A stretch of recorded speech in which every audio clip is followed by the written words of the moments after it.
नमस्कार, मैं हूं सौरभ शर्मा।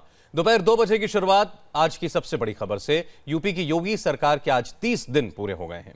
आज से ठीक 1 महीना पहले 19 मार्च को योगी आदित्यनाथ ने यूपी के सीएम पद की शपथ ली थी। आज ही योगी कैबिनेट की तीसरी बैठक भी होनी है, जिसमें सरकारी अफसरों की ट्रांसफर पॉलिसी को बदलने का फैसला लिया जा सकता है। इसके बाद एक ही जगह पर सालों से जमे अफसरों का ट्रांसफर किया जा सकता है। इससे पहले योगी आदित्यनाथ ने पहली कैबिनेट बैठक में किसानों की कर्ज माफी समेत कई बड़े फैसले किए थे। दूसरी कैबिनेट मीटिंग में योगी आदित्यनाथ ने राज्य में 24 घंटे बिजली सप्लाई सुनिश्चित करने के लिए केंद्र सरकार के साथ एक बड़ा समझौता किया था। और यूपी सरकार के 30 दिन पूरे होने पर वरिष्ठ कैबिनेट मंत्री रीता बहुगुणा जोशी ने कहा कि उनका लक्ष्य यह है कि वो जनता से किए वायदों को 1 साल में पूरा कर ले, इसीलिए सरकार तेजी से काम कर रही है। हमारे साथ इस समय रीता बहुगुणा जोशी हैं। मैम, इस 30 दिन में लगता है कि 3 महीनों का काम कर लिया। बहुत तेजी से काम हो रहा है और योगी जी जो हमारे मुख्यमंत्री हैं वो चाहते हैं कि हम पहले ही वर्ष में अधिकतर अपने जो संकल्प पत्र में आश्वासन है उनको पूरा कर दें, और इसी ओर हम लोग सब मेहनत कर रहे हैं, प्रयास कर रहे हैं। और मुझे पूरा यकीन है कि 1 साल में उत्तर प्रदेश के हालात बदलेंगे। आप देखिए, आते ही आते कर्जा माफ किया किसानों का 36,000 करोड़, एंटी रोमियो स्क्वाड बनाया, उसका असर आप देख रहे हैं कि अब जो लोग आवारा घूमते थे, लड़कियों को तंग करते थे, वो लोग गायब हो गए। लोग थोड़ा तसल्ली से लड़कियां और महिलाएं घूमने लग गई हैं। फिर आपने देखा कि कैसे 150 इमरजेंसी वैन्स हम लोगों ने लॉन्च करी, वो चला दी। बिजली का MOU साइन हुआ, जिसमें कि हुआ कि भी ऐसे हालात पे अभी तो 24 घंटे, 20 घंटे, 18 घंटे अलग स्तरों पे बिजली देंगे, और 1 साल में 24 घंटे बिजली ग्रामीण और नगरीय क्षेत्रों में हम लोग सुनिश्चित कराएंगे। और इस तरह से लगातार काम होते चले जा रहे हैं। मुझे बड़ी प्रसन्नता है कि प्रशासन को चुस्त दुरुस्त करके हम लोग सही और सही कदम बढ़ा रहे हैं। योगी सरकार की 30 दिन पूरा होने पर इंडिया टीवी की संवाददाता रुचि कुमार ने यूपी के कैबिनेट मंत्री स्वामी प्रसाद मौर्य से बात की। स्वामी प्रसाद मौर्य ने कहा कि किसानों की कर्ज माफी और कानून व्यवस्था को दुरुस्त करना सरकार की सबसे बड़ी उपलब्धि है। योगी आदित्यनाथ सरकार को 1 महीना पूरा हो गया है, और इस 1 महीने के दौरान सरकार ने क्या क्या काम किए, किस तरह से यूपी के लिए विकास के काम किए, ये जानने के लिए हम आए हैं कैबिनेट मंत्री स्वामी प्रसाद मौर्य के पास। आपसे पूछते हैं, 1 महीने में आप लोगों ने क्या लगता है कि सबसे बड़ी उपलब्धि आपकी क्या रही? भारतीय जनता पार्टी के 1 महीने के कार्यकाल की सबसे बड़ी उपलब्धि ये रही कि हमने आज़ादी के बाद पहली बार उत्तर प्रदेश के सभी किसानों के कर्जे माफ़ किए। दूसरी सबसे बड़ी उपलब्धि, उत्तर प्रदेश में हमने कानून व्यवस्था दुरुस्त किया। योगी जब से मुख्यमंत्री बने हैं ताबड़तोड़ फैसले ले रहे हैं। आइए आपको दिखाते हैं 30 दिन में कितना बदला यूपी। महज 30 दिन के समय में यूपी की योगी सरकार ने अपने काम और फैसलों से गजब की छाप छोड़ी है। फिर चाहे वो अवैध बूचड़खाने बंद करने का फैसला हो या फिर किसानों की कर्ज माफी का ऐलान, योगी सरकार ने चुनावी घोषणा पत्र के वादों को पूरा करते हुए एंटी रोमियो स्क्वाड बनाया। साथ ही साथ सरकारी बाबुओं के लेट लतीफी कल्चर को भी टारगेट किया।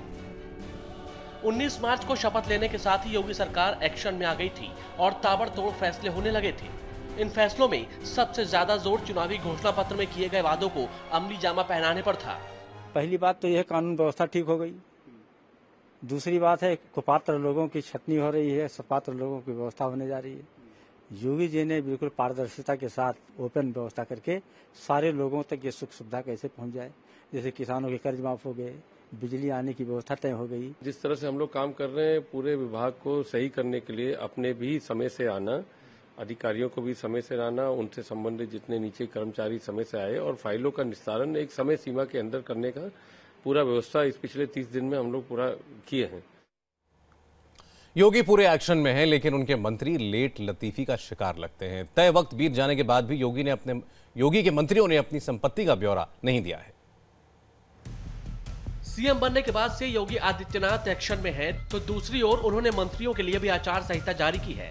हालांकि यूपी में करप्शन फ्री और पारदर्शी प्रशासन देने को लेकर योगी की नसीहत का उनके मंत्रियों पर ज्यादा असर नहीं हो रहा है।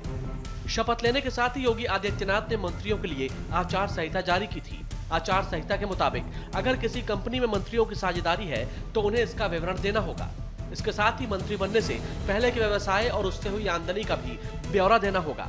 साथ ही सभी मंत्रियों को पास में रखे ज्वेलरी और सोने चांदी की भी जानकारी देनी होगी। सीएम योगी ने साफ निर्देश दिया है कि मंत्री और उनके रिश्तेदार सरकारी विभाग के ठेके पट्टे में शामिल न हो और सरकार से संबंधित कारोबार से दूर रहने के लिए कहा गया है।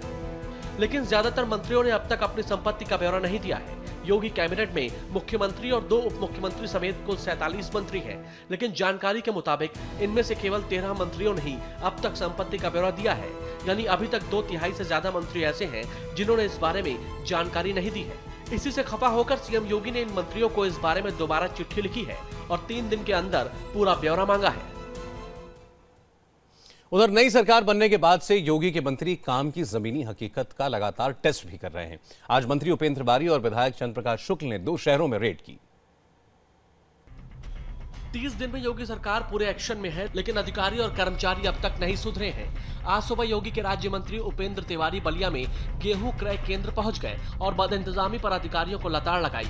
दूसरी ओर बस्ती में बीजेपी विधायक चंद्र प्रकाश शुक्ला ने सरकारी अस्पताल का निरीक्षण किया, जहां कई कर्मचारी गायब मिले। ये तस्वीर है बलिया के करम्बर में चल रहे सरकारी गेहूं क्रय केंद्र की, जहां मंत्री उपेंद्र तिवारी निरीक्षण करने पहुंचे।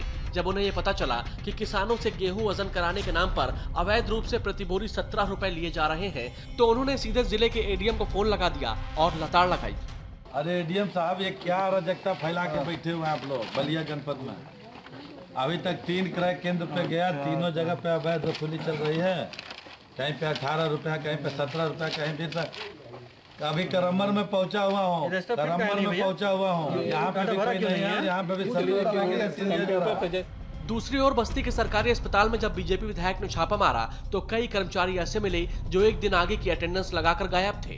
खाली साइन करने आते हैं कि ये एक दिन कर दिए हो गया। वो स्टाफ अपने घर में क्या कर रहा है? जो आईपीडी का आपके पास नर्स हो, आपके पास भले संविदा नर्स तो है, नर्स तो उधर है, मशीन नहीं है यहाँ। और अब एक और बड़ी खबर यूपी से ही। यूपी में योगी सरकार ने बड़ा प्रशासनिक फेरबदल किया है और 41 आईएएस अफसरों का तबादला किया गया है। इसके तहत राजीव रौतेला को गोरखपुर का डीएम बनाया गया और भी कई तबादले हुए। रुचि कुमार है लखनऊ से हमारे साथ। रुचि, बताइए। देखिए, 41 आईएएस ऑफिसर्स के तबादले हुए हैं। करीब 1 दर्जन के नए जिलों के नए कमिश्नर्स बनाए गए हैं। बस्ती का डीएम अरविंद कुमार सिंह को बना दिया गया है। लखनऊ का कमिश्नर अनिल गर्ग को बना दिया गया है। और बड़ी बात यह है कि जो एलडीए के वीसी थे लखनऊ विकास प्राधिकरण के सत्येंद्र सिंह, उनको वेटिंग में डाल दिया गया है और उनकी जगह प्रभु नारायण सिंह को एलडीए का नया वीसी बनाया गया है। और जब से योगी आदित्यनाथ सरकार आई है, ये दूसरा बड़ा तबादले की लिस्ट सामने आई है और ऐसा कहा जा रहा है कि अब से कुछ देर बाद करीब 40 आईएएस अफसरों के और तबादले योगी सरकार करेगी, क्योंकि अब तक योगी आदित्यनाथ जो अखिलेश यादव की सरकार के टाइम अफसर थे, उन्हीं से अपना काम चला रहे थे। और अब ये तबादलों की लिस्ट आई है और ऐसा कहा जा रहा है कि थोड़ी देर बाद दूसरे तबादलों की लिस्ट आएगी और जो अखिलेश के खास अफसर थे उनको वेटिंग में डाला गया है। सौरभ, बहुत बहुत शुक्रिया रुचि आपका। यूपी के गोंडा से आज बहुत हैरान करने वाली खबर सामने आई। यहां भरी अदालत में एक पति ने जज के सामने अपनी पत्नी को तलाक दे दिया। इतना नहीं, आरोपी पति तलाक का हलफनामा देकर कोर्ट से फरार भी हो गया। भरी अदालत में अपने साथ ऐसी घटना से महिला बदहवास हो गई, रो रो कर बुरा हाल हो गया। दरअसल पीड़ित के शौहर को जिला जज ने दहेज उत्पीड़न के मामले में इसी महीने की 14 तारीख को सशर्त अंतरिम जमानत दी थी और 17 तारीख को फैमिली कोर्ट में दोनों की पेशी थी। इसी दौरान पति ने भरी अदालत में ही अपनी पत्नी को 3 बार तलाक कहकर उसे अलग कर दिया। आजकल ऐसे चल रहा है, सरकार उनके दम के खिलाफ चल रही, परेशान चुप रहो, भगवान ऊपर वाले देखिए। 3 तलाक के मुद्दे पर यूपी के अल्पसंख्यक और वक्फ मंत्री मोहसिन रजा मुस्लिम पर्सनल लॉ बोर्ड पर उन्होंने निशाना लगाया। मोहसिन रजा ने 3 तलाक को महिलाओं का उत्पीड़न कहा और कहा कि मुस्लिम पर्सनल लॉ बोर्ड पर भी बैन लगना चाहिए। कि महिला उत्पीड़न है और इस तरह की चीज इस्लाम में कहीं है नहीं, इस्लाम इसकी इजाजत देता नहीं है। अब वो अपनी तरह से कोई पर्सनल लॉ बोर्ड कोई संस्था बना ली जाए और ये भी एक सवालिया निशान है।